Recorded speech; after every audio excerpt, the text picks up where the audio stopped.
Evening, folks. How are we? Tuesday night, forgetting nights and everything. Yeah, back again for the usual chat. It's become a regular thing now, as you all know. Last night I was on EJ's page, doing a little chat for them with Kev Kilban, which was obviously great. But tonight we're back on the normal, and we've a normal schedule lined up for the rest of the week as well. And hopefully for next week, and who knows after that. These have kind of taken off, to be honest with you, and they're going quite well. People seem to like them. Thanks a million, everyone, for tuning in. But tonight we're going to speak to Brian Murphy. Monty, that top was unreal. Don't be slagging me top. But we're going to speak to one of the best goalkeepers to ever play in the League of Ireland, and in my opinion, the best goalkeeper that ever played for Bohemians, which is... here he is now, Brian Murphy. I hope he's listening to me, because I'm going to tell him anyway that he was. Connor Powell has joined, so I'm sure Connor would agree with that, because I think he played with Murph. But we're just waiting on him to join in now. And there he is. Murph, how are you? Hi Al, how's things? You alright? How you getting on? You alright? I'm not too bad, I'm surviving. Yeah, like us all, Murph, like us all. I know. But I was just explaining to people there just before you joined us that it's become a regular little thing. I know you've watched a couple of them, so you know what's happening, but because of the strange times that we're living in, this all started last week, so everybody's been great with their time. We're having good out chats, and I was telling everyone that, in my opinion, you're the best goalkeeper to ever play for Bohemians. Yeah, I suppose it's nice to say that. So you're just agreeing with me, yeah? I don't think I'm far away. There's been a few good ones there, but no, it's been it was a good times I had there, to be fair. So really enjoyable, Yeah, so we're going to go through the clubs, Murph, and obviously a lot on your career, and then I'm going to ask you about the teammates questions as well. But I suppose to start it off, just how's lockdown treating you? Like, I know everybody's finding it tough now. We're nearly 3-4 weeks into it, and obviously no football. So how hard has it been for you? As I said, it's been 3 or 4 weeks, but look, we're all in the same boat, really. We're all being told to do the same things: stay at home and stay away from people's. Social distancing is now, I think it took a few days really to get used to it. When you walk past somebody, it's just, you suddenly see everyone running away from you now. Yeah. Went to the shop or down the road or whatever, but obviously the government have been quite strict with their guidelines over the last couple of weeks, which is, in my opinion, probably the right way to do things. So, you're trying to get out in the garden. Obviously, I've just moved home probably the end of January. To join Waterford, but I've been kept busy. I have a house here, but there's a lot to do in the garden, and I'll be some man with a paintbrush by the time this finished. I don't think the DIY shops have ever been as busy. Everybody seems to be painting. But on that as well, Murph, obviously you've been away for a long time, and we had Jack Byrne on last week, and when I asked Jack about the lockdown stuff, he was saying he's embracing it and enjoying it because he'd been away for so long. And you mentioned there you just came home in January, so I suppose it's probably a good time in that sense as well, that you're back home throughout this. Oh yeah, I was only saying to my wife there the other day, I said, we're kind of glad because we had an apartment in Cardiff, so that must be proven difficult for people that are stuck indoors, that they don't have a garden to go out to. Especially in Ireland. I've been speaking to a few people over in the UK, and people are still going out for their long walks and their into the shops and stuff like that quite easily, whereas I think in Ireland we've kind of got a little bit more stricter. I think it's the case that, I'm from Waterford, I'm from a town where most people would know, you'd know a lot of people around, so it'd be more embarrassment to be seen out than anything. Yeah. You got to do the right thing, not just for that, but we have to try stop this, because it's getting bad now. Al. You look at certain places around the world, in America and the UK and stuff, and we had 41 I think deaths today, and another 900 odd cases, so that's the worst day kind of for us. So how much worse it will get, nobody knows, I suppose. But I think if we continue to keep our distance from people, I'm sure in time we'll get back to normal, some sort of normality anyway, Yeah, hopefully we will, and I agree with you totally. And obviously you've been in the UK a long time. It seems to have been handled desperately bad over there, but we're not going to get all political on it, because this is more about a bit of crack and a bit of laugh, Murph, to try and distract people for an hour or two. Not two, actually. An 2 hour. hours. It won't be two, believe me. But I suppose it all started for you. You were a young kid going over from Waterford to Man City, and there was a really strong U team, and there was a lot of Irish lads like Glenn Whelan, Stephen Elliott, a lot of Paddy McCarthy, a lot of those lads you would have played with. I'm sure Sean Wright Phillips was coming through. How enjoyable was your time there, and were you disappointed, Murph, that it didn't really kind of work out for you? Yeah, like firstly, like to go over, like I was on trials, like you know, it was like Al when you go on trials, like I always looked at it as a weekend away or a couple of days away, not expecting really to sign for anyone, and then I got offered a contract by Man City, you know, and there was a huge amount of Irish lads over there. Probably in our U team going through, there was on probably about 7 or 8 lads, always in the under 17s, under 19s. You mentioned a few of them there, but that made it much easier for me to go. You know, I was not too sure about whether I really wanted it, but when someone offers you a contract and offers you a full-time job at 16, 17 years old, like, you Because know. I was reading today, Murph, sorry. I was reading today that rugby was nearly your number one, and it was getting to the stage where you were really good at rugby, and it was probably between that or the football, but as you say, the City thing happened then and they offered you a contract. But how close was the whole rugby thing? I don't think it was as that close. I went on Irish trials and stuff, but rugby was probably my third or fourth, Al, to be honest. Okay. Hurling and football, but Hurling. like I always had ambition to hopefully go play for Waterford and stuff, like when I was a young fella, like, and soccer would even been probably third, rugby maybe fourth, but I just kind of, you know, I was half decent at everything that in terms of the sport that I played, you know, so soccer was the one who offered me the full-time employment. Yeah. Short of, I think it was a 2-year, or no, it was 1 year YTS and 3-year pro, so like it's 4 years of your life, you know, and you're really going into the unknown when you move over there. You know? Yeah. We spoke to Andy Reid the other night and he gave a great insight. Obviously, I've experienced that, like yourself, going away as a young fella. And it is tough, Brian, especially, obviously, you're from Waterford, the country, I'm from Sligo. It is really hard and it's a whole culture change. Like, people think you're going away, it's just about the football side of things. But in terms of the homesickness, all that kind of stuff, was it tough for you in that regard, or did you settle in okay? No, it was tough. Like honestly, the first week I was over, I wanted to come home. I didn't, you know, I was told I was being put into digs with Paddy McCarthy, and there was another Irish lad in there as well. But I was told basically I was going to be in digs with them. Like, and I arrived over and they put me in a house on my own, and Okay. like with it was a lovely lady and her son, I think it was. Like, but I was like, hold on a minute, like what's going on here? And I think I bawled my eyes out the first couple of nights. Yeah. Going, like, this is not what I wanted. It was kind of on my own and things, but basically, like, my family just said, look, give it a go for a week or two. If you're still not happy, come home out of it, like, you know. But with the Irish contingent that were there at the time, albeit they were all dubs, which was, you know, the country bumpkin got a bit of slag in there. But I mean, my accent changed over a couple of years, and I used to get more stick when I came home because I would have a Dublin accent and stuff. But they made it easy. Like, it was a good group of lads, and started enjoying ourselves then. And then obviously, like, you get stuck into it really, and you are homesick. The first year and a half was really tough, but you realize, like, you start enjoying training and you start enjoying the whole process of going through the academy and stuff. But that was enjoyable. Yeah, overall I enjoyed it, you know. And looking at the first team keepers that were there at the time, there was David Seaman, Nicky Weaver, Carlo Nash. Were you close to breaking through, or was it always kind of was it just too difficult, I suppose, at City at the time?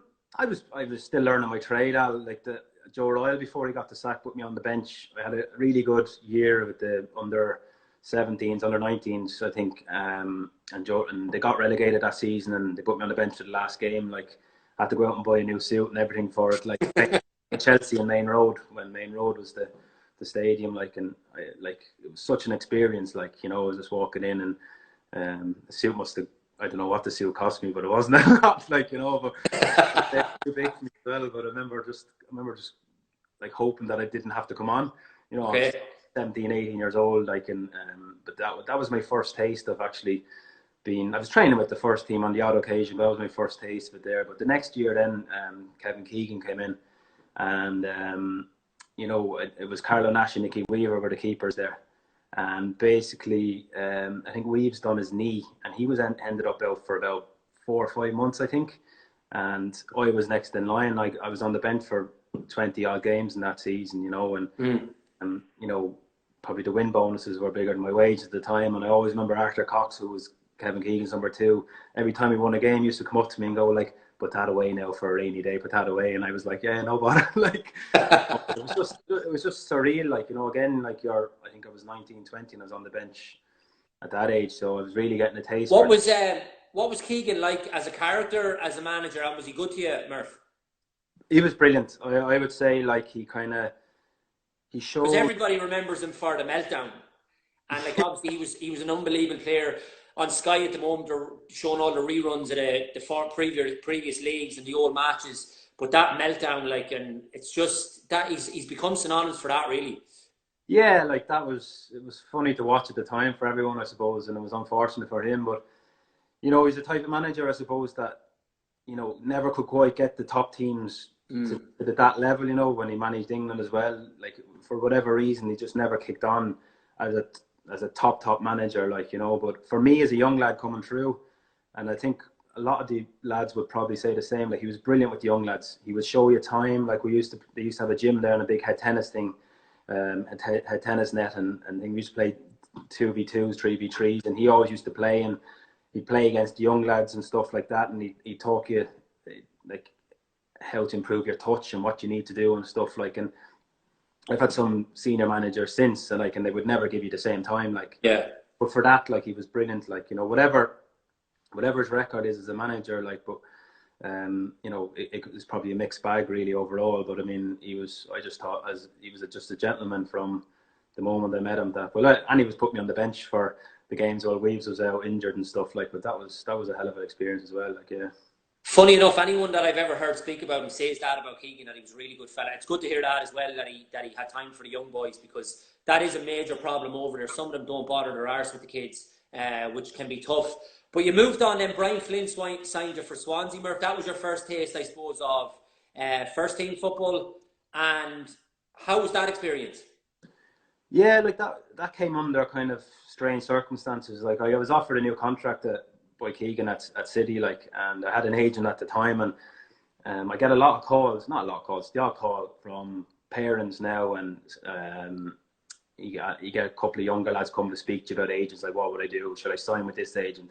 Like, I'll always be wary. I've never signed with an agent, you know, bar my first one, and that was a mistake I made because I didn't know I wanted to stay at City at the time, like, and he got in my head that like this club and that club were after you. Like, I think Sheffield United would have been the old Division 1 at the time, so they're looking for you. They want you to put all that. Like, and I went on for a couple of weeks, and I was kind of like going, like, what's going on here? And I had a contact at home that did some scouting for Sheffield United, and I asked him, said, would you mind giving a call over and see, as my name I mentioned, like, they didn't know anything about me. So I have an agent, and it was an Irish agent as well. I won't mention his name now, it was a long time ago, but and I rang him up and said, like, Sheffield United aren't interested in me, like, you know, what are we doing here, like? And he goes, oh no, it's gone a bit cold with them now, like. He said, they've never even heard of me, like, you know. So, like, and you fall out with him on the spot then, Murph? Not really. It's hard to, you know what it's like when you're young and you're talking to like fellas who are trying to sort your career out, like, yeah. It's difficult at times, like. And I, you know, obviously if I knew back then what I know now, you treat it differently. But and it went on, and Keegan just turned me going, look, you've not signed the contract by the date we agreed that you either may decide it, like, so it's probably best you move on, because he at the agent at the time wrote the manager a letter that I didn't know about, saying I should be getting that, I should be getting a longer contract. And I'm like going, I'm 20 years old, like, or 20 at the time maybe. So I ended up being recommended to Brian Flynn then at Swansea, and went down and signed for them. And that was, you know, I was still young, like, and football in that level, I think they were League 2 at the time, or old Division 2, sorry, it wouldn't have been League 2, but it would, and that was good and bad. It was a learning curve in many ways, because I was still 21, and you were playing against these senior pros that I like coming in to the box for corners, wanting to like throw elbows at you and telling you that you're crossing going to flatten you, and you know, so you're kind of a young lad, kind of learning your trade at that level. And like any young keeper, I say, like, you're always a little bit up and down at that age. You know, it's hard to be consistent and stay at that level, like, but there was a great bunch of lads there, I have to say, at Swansea at the time, like Roberto Martinez Yeah. played with him there, Lee Trundle, who was Trundle, yeah. an evil player, like, you know. But it was good. Like, it was a good learning curve for me. It was a good learning. I didn't play as many games I would have liked it, but I always felt I was still learning the game. Yeah, of course, yeah. And before then, obviously, as you said, you didn't play as many games you would like, and then the move comes to come back to Ireland. But before you just go there, Murph, on the Keegan thing with the agent, because I didn't know anything about that now, but did you ever go to him and ask for his advice on it? Or did you always just leave it up to the agent? Because you obviously, as you said, you were probably so young, you didn't really know what was going on. So the first time I spoke to him about the contract, Keegan, this is like, he said to me, like, would like to look. You've been on the bench, you're progressing really well. Would like to see how you develop further over the next year or two. I think it was a 2-year contract they offered, and then in between, I was like, all right, I'll speak to my agent, and the club an agent can work it out. You know, and for a club like City, there's not much negotiating for a young lad of my age in contracts. You know what I mean? Like, you're given what they want to give you, and they're kind of like, they might move a little bit here and there. But and then the next conversation I had with the manager was when he got the letter, and it was about a week after the date that I should have, which I didn't know about a date, like that I should have agreed to sign it. And he reads out the letter to me, like, I knew nothing about that. Like, you know, I'm like sitting in front of Kevin. And did he have any sympathy towards you then, like, because of that? He did. Like, he just said, look, there's not much more we can do. Like, he said, your agent clearly has a different idea in his head for you, like, and that was kind of it. Like, and I said to him, like, oh, I'll sign it. Like, he goes, look, it's too late. The club have pulled it. Like, it's out of my hands now. So that was a lesson as well. Like, because, you know, but look, I always believe in my career, everything happened for a reason. Like, you know, and do I regret it now? No. At the time, I probably did, but now I wouldn't. Like, you know. Yeah, and that's what's so hard as well, Murph, like when you go away, because no more than your parents, they're just trying to advise you as best you can. But I always found it was tough for, say, your parents or people, because we had no one really to speak to or advise us. And the whole agents thing, like, you see the trouble they're causing now with players at the highest level. Like, that was going on 20 years ago with us, like, you know. And it's a horrible situation, really. Instead of looking out for the player, all they're thinking of is themselves. Yeah, well, look, it's a huge business now for them, isn't it? Like, so, like, the money that they can get from a simple deal for a young lad, like, could be thousands of pounds. Like, you know, it's like a couple of £1,000 for maybe academy kid getting a deal done, and then up to millions, as you see, for the top players. Like, so it's a business for them as well. So I can understand that side of it for them, but a lot of agents, like, they're only interested in the dollar sign after you. Like, your best friend while you're worth something to them, and you can get your moves and you can get whatever. But after that, like, you don't hear from them. You know, you don't. Unless you can offer them something as well, which is fair. And look, it's a business, but you wouldn't. I've always told lads, like, just be careful, like, who you get involved with, because you want to be comfortable enough that they're working for you, because that's what they're like. And if not, then you're wasting your money with them, like, you know. And a lot of it, I'd say now, there's very few lads that don't have it with agents. Doesn't matter the bid they have or what age they are. I think most are represented by an agent now at this stage. So yeah, which I don't think is a good thing. So anyway, the chance arises to come back from Bose, Murph, and it was actually Sean Connor that signed you initially. Were you at that stage thinking, I had done me 3 or 4 years away, I'm kind of happy and ready to come home? Or how did that all come about, the whole Bohemians thing? Or were you still thinking, I want to maybe go down, maybe, I don't know, was there offers in England at the time as well? At that stage, like, I left Swansea. I had a good chat with the manager then. Kenny Jackett was the manager then when I left, and he knew I wanted to go play. He knew that I was eager to have a fresh start and stuff. So I was looking around England, and I had a few kind of options. And I remember I was sitting with my current agent now, Eamon Collins. You probably know Eamon yourself. So Eamon, brilliant. Eamon's the only agent I would recommend. Yeah, Eamon's the only agent I would recommend, Murph. Yeah. No, I've been with him a long time. But I was sitting in a hotel in Bristol, and we'd agreed a deal, and it was this morning. And I remember, I was sitting in the hotel going, "It's not what I want to do." Like, Bristol were a decent enough club at the time and stuff. I think they just got promoted into the championship and stuff. So, what was it, the championship then? Maybe Division 1 probably. Then it still probably hadn't changed to the championship at that stage. But I just remember sitting there ringing home and having a good chat, and rang the agent. this is not for me. Like, and he goes, you've agreed the deal. Like, he said, it's not signed yet. Like I said, look, I think I want to go home. Like I said, he said, won't be able to sign anywhere for 4 or 5 months because obviously with the summer football and stuff. And I went, Yeah. that's fine. He like, I had no guarantee that I would sign for anyone at home. I just said, look, I think I want to go home and see, can I figure something out there. And obviously I had to wait a couple of months, but then wanted to sign me for, I met Patton. He was at Derry at the time.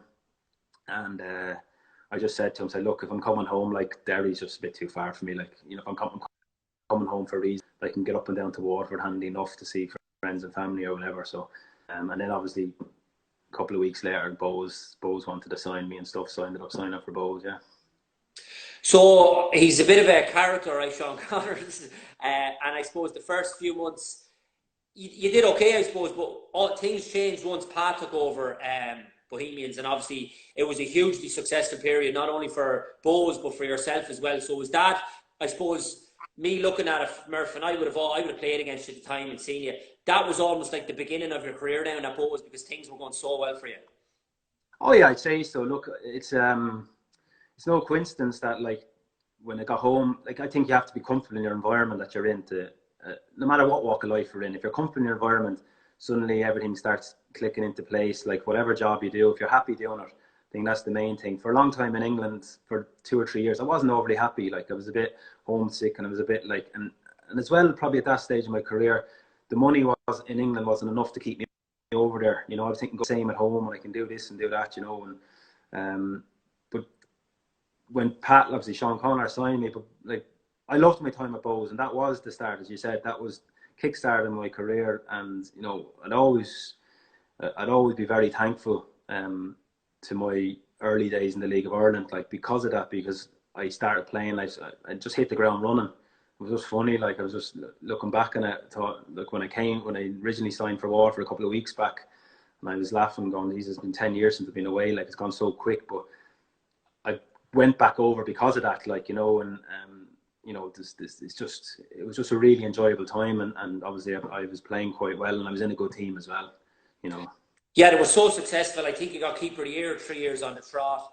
You won 2 leagues back to back, the League Cup, FAI Cup. So it was a brilliant time. And Pat, I was at the match. I was at the first game of the season this year for yourself, Waterford against Pats, and you were obviously you were brilliant. You were that night, right? So the following day, I was in at the match. Shamrock Rovers were supposed to play Bohemians, and it was the day that will it be called off, will it not be? And Pat was supposed to be doing the TV. So Pat ended up, the TV coverage was cancelled because of the weather. So I was chatting to Pat anyway, and I was saying, I was asking him, he was asking me, we had a match last night, so I told him, yeah, I was in watching Pats and Waterford, and I said Murph was unbelievable. And he turned around and he says, the best keeper, not only for Bose, that's ever played in the league, he said. Which comes from Pat Fenlon is some statement. Yeah, sure. I can thank him for me. I know, seriously, but you were, and that time, Murph, I suppose, it's no coincidence then that clubs then obviously come in for you to go back across water. But I think that's something that the league offers a lot of lads. And you mentioned about the environment of being home. Jack Byrne a couple of weeks ago on the chat was basically the exact same as you back then. The way he is right now, he said he's just so happy around his family, and it's reflected then in his performances. You go out and see him on a Friday night, he's running them up like in the games because he's so happy off the pitch. And I think that's what the league offers players here. Hopefully we can get it to a stage where lads don't have to go away as frequently, but for now it really does offer that opportunity for lads. 100%. Like, for years I've been telling lads that when they do get released from their club over in England, is have a look at home. If you're good enough to, you know, I see, like, I don't know what the stats are. I think it was a few years ago now, but I think it's something like 96% of lads don't get a second contract, and out of that 4 or 5% that actually do make it, I think only 1 or 2% actually have out the game. You know, so where frightening them. You know, it's crazy. Like, where do they all go? Like, some come home, some get clubs, some just drift out of the game. Like, but if you're anyway trying to carve out a career for yourself, like, I see lads dropping down to League 2 and League 1 at 19, 20 years old and not quite ready yet to play the demands of that level, because it is quite demanding to drop down even to that level, like, you know, and they get lost a little bit, you know, and that's the reason I didn't want to sign for Bristol at the time. I was thinking, going, I'll go home, like, take a chance at home, like people look at it as a failure to go home, like, you and that was in the back of my head when I first came back, going, oh, they look at you as a failure. But I was like, look, it'll be a couple of weeks and people forget about you. Like, if it's your own career and it's your own choices at the end of the day. Like, but I just don't see the reason why lads would try drop out of the league or into the conference down in the UK, like just to play football and be out on your own, because the financial side of it is not there. Now, fair enough, if you can't get a club in Ireland, that's all well and good. Like, but you have a better chance, I think, of being seen in Ireland. If you're good enough and you're doing well enough, you'll get back over, like, if that's what you want. There's many lads over the last number of years, even since I left, have gone over. There's a few a year that get a decent enough move for themselves, like, Well, the stats prove nowadays, Murph, the lads who play here in the league and then go over have been far more successful than the lads who have gone over 14, 15, 16, like we did as kids, because you just get caught up in a big web of, and it's even harder now, I think, because they're bringing players in from all over the world than maybe when we went. Whereas the league, the lads who actually stay here and play, like you look at Sean Maguire, Kevin Doyle, all the lads have gone away with Seamus Coleman, and the careers they've gone on to have. So it really does offer you that, the league here. When Pat came in, I suppose, you had Owen Heary, Killian Brennan, Fenny, you had serious players, serious talent. Pat, I suppose, signed me at Shells, and it was the first time as well that I realised what it took to be a professional, because I didn't even realise when you were in England, but the professionalism that Pat has, and obviously he instilled that with Bohemians, and it just transformed the club that time. Oh, it transformed us, like, because we had like Sean Connor, in fairness, he put together a decent enough squad, a core group of lads that, like, were ready to step on to the next level, like. And obviously, as you said about Pat's professionalism, he kind of changed the whole club, changed everyone's diets and whatever else, made sure you had to be fit first of all. I probably brought you with Shells, but St Anne's Park up in Clontarf, St Anne's Park, I hate the place. Oh, like it's about a 7 or 8 minute run, and it's flat out for that, and it's up and down hills and in and around. But like, I always remember them runs. Like, you're speaking about the players, and like, I always remember I think it was said he used to set lads off about. It reminded me of something now anyway. But he used to set lads about 30 seconds apart in groups, like. So the first group would go off, and then another group would go and whatever, and we'd be chasing around. It's a target for you to try catch the fellas in front, like. And I always remember on that last stretch, you go in through a wooded Pat, and you come around, and I'd always see Jason Byrne just ahead of me, about 56 yards. I'm going to get him before the end. I'm going to get him for the end. And he'd be flying up, and you're right on the back, and he'd suddenly disappear, and you'd go, "Where's he gone?" Like, and he always used to take a shortcut through the bushes, and he'd out you at the end about 100 yards ahead of you, and you're like going, "For heck's sake, like, what are you doing?" Like, but I don't know if Pat ever knew that, but he was like Jason, he'd have a little laugh on his head when he comes around the corner, because you're breaking your backside, like, But some lads, like, but that was where he got lads too in terms of fitness. Like, I've seen lads that were, like, certain lads were carrying a bit, like, and he got them so fit, and it wasn't a coincidence, because suddenly performances start going up. Like, everything was done right. Like, you had breakfast at training, you had your strength and conditioning coaches, you had the training pitch was always immaculate, and he pushed and demanded that from every part of the club, like. And there's no coincidence we were fairly successful over the couple of years, like. Yeah, unbelievable manager, Pat. I have huge respect and time for him. So you move on then, Murph. The call comes in. Yeah, I think I tweeted earlier on. You had something like 63 clean sheets and 97 appearances, which is a phenomenal record for a goalkeeper. Obviously, you had a good team as well, but you're keeping the ball out in net, and that's some record, to be fair. So Ipswich show interest, and I think Roy Keane was the manager at the time, so he brings you back over. Yeah, like, obviously it was around the time where the country was starting to collapse, around 2008, 2009, I think it was, and Bows were kind of, at the time they were trying to get lads to take pay cuts and whatever. So I knew the next season and my next contract wouldn't be anywhere near as what I wanted, and I was worried about where the league was going and where the teams were going and what kind of budgets clubs would have in terms of trying to push on and be successful, and obviously I get a call that Ipswich, I knew they'd watched me a few times. They sent over a goalkeeping coach and stuff like that to watch me, and then obviously contact was made that would you be interested in coming over for a chat with Roy and stuff, and I'm like, oh yeah, like, great. Yeah. Roy Keane, like, an idol for most Irish lads growing up, like, So what was he like, Murph? I remember the first time I flew over, and it was probably about 10, 11 o'clock. I arrived over and they're out in the training pitch. So the guy who picked me up brought me onto the training pitch, and I remember going out and he came over and met me, and I was shaking like a leaf. I was like, "Hiya, like how you doing? Like nice to meet you." And he was like, "Oh yeah, just have a look at training. Bring you into my office and we'll have a good chat after lunch." Like, and I was like, "Grand, yeah." So I was in his office first on my own. Like there was no one in there. I was kind of like looking around the office, like and seeing what was there, and there's a few bits and bobs or whatever. So. And I was just thinking, going like, oh, how do I approach him here? Like, do I just say nothing and nod and smile, or do I just be a bit ballsy and, try like be a bit demanding with him in terms of like what do you want from me, you know? And I went a bit that way, and I went a bit demanding. I went down really well, and I got more comfortable on.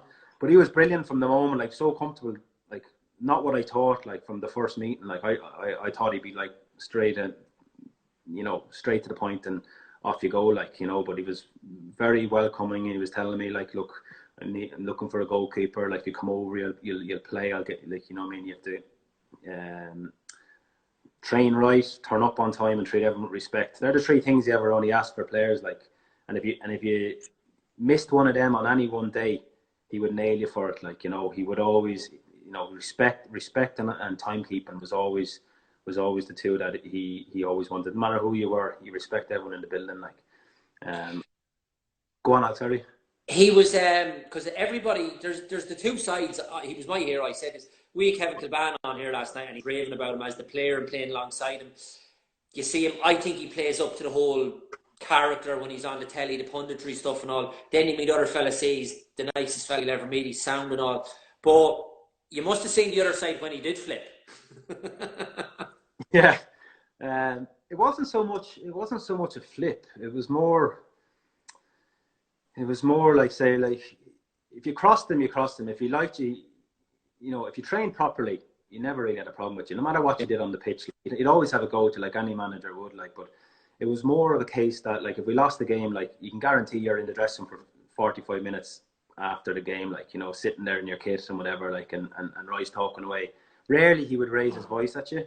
It was more of he would talk down to you in a way that you'd kind of make you feel terrible about yourself. Like, and he can get harsh. I think I've said it before. He can get harsh, but like, you'd be wary of crossing him, like, because he remembers everything. So if you came out and training with your laces open one day, I remember a lad had a bad game on the striker. I think the Spanish lad had a bad game, but he came out with his lace open 2 days the week before or something, and he nailed them on it. Like, I've been watching you in training, you're coming out sloppy and like you're bringing it into the game, you're not tying your laces and stuff, like, but he just remembers everything. I remember a right back there at the time, he played a few games, he did quite well for him, and gave him a new contract, and within about 2 weeks the lad bought himself a new Range Rover, like first big contract, bought a new Range Rover and parked it right in front of Roy's office. I mean, like, you couldn't get him in the window. And the thing about Roy's office in Ipswich was he had blinds there. And when he was in the office, there was always one blind open, like looking out at the gate. So you knew that when the blind was like that, he was in his office, like, and you could see the lads were telling the lad, "What are you doing? Like, park around the corner, will you?" Like, and he's like, "No, it's all right. It's grand." Like, went out training.